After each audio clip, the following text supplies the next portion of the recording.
Dr. Fauci, it's always good to see you. I want to ask you about the latest development. The CDC now urging, quote, residents of New York, New Jersey, Connecticut to refrain from non-essential domestic travel for 14 days effective immediately. This came after President Trump considered an enforceable quarantine, as he put it, for those states.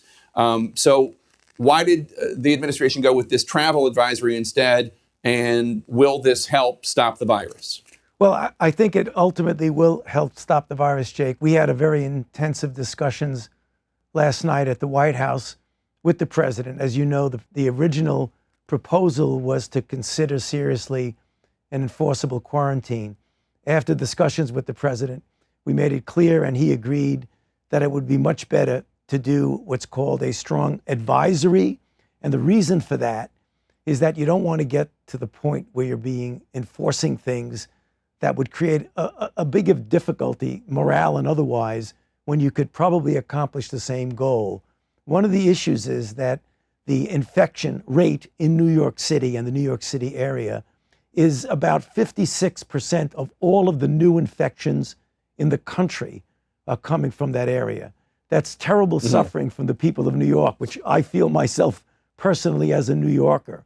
So what was trying to be done is to get people, unless there's necessary travel, so all non-essential travel, to just hold off, because what you don't want is people traveling from that area to other areas of the country and inadvertently and innocently infecting other individuals. We felt the better part of way to do this would be a advisory as opposed to a very strict quarantine. And the president agreed, and that's why he made that determination last night. And I believe he tweeted it out last night. So, Dr. Fauci, the U.S. now has the most officially reported coronavirus cases on the entire globe. Of course, that requires that you believe all the other countries reporting, including China. But let's just, for now, assume that the U.S. Numbers are the largest. Do you believe that the U.S. is now the epicenter of this outbreak? Well, certainly, the semantics, Jake, what you want to call it, but it certainly is the focus of what's going on right now. We have a very difficult problem here. We have areas of the country, such as the New York area. We're going to be seeing places like Detroit and other cities starting to get into trouble, where the curve did what exactly I said on this show and other shows some time ago. It putters along a while, and then it just goes way up.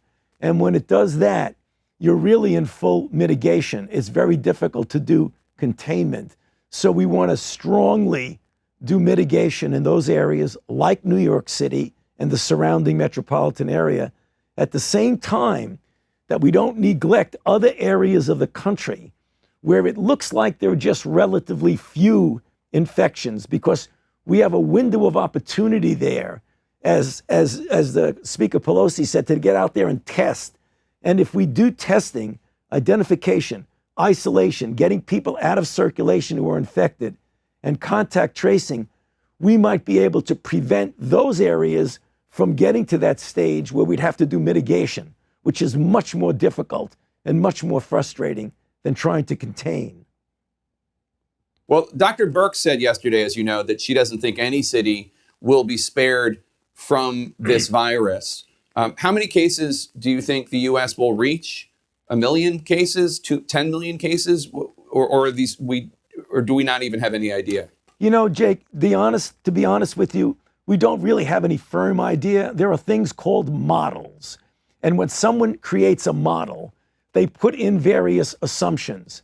And the model is only as good and as accurate as your assumptions. And whenever the model has come in, they give a worst case scenario and a best case scenario. Generally, the reality is somewhere in the middle. I've never seen a model of the diseases that I've dealt with, which the worst case scenario actually came out. They always overshoot. So when you use numbers like 1 million, 1.5 million, 2 million, that almost certainly is off the chart. Now, it's not impossible, but very, very unlikely.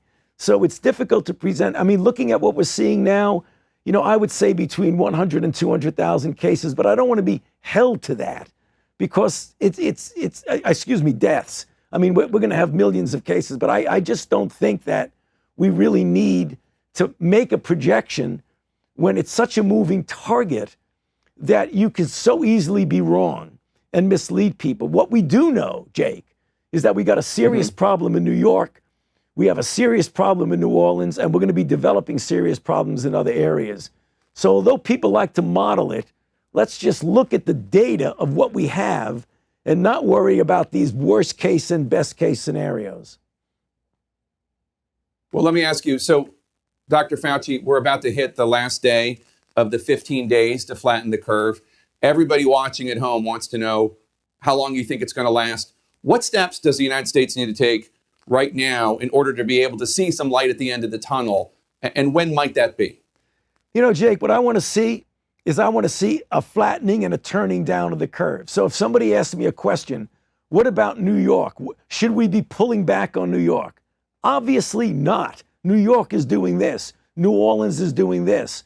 When we start to see a daily number of cases, instead of increasing and escalating, they start to flatten out, turn the corner, and then start coming down.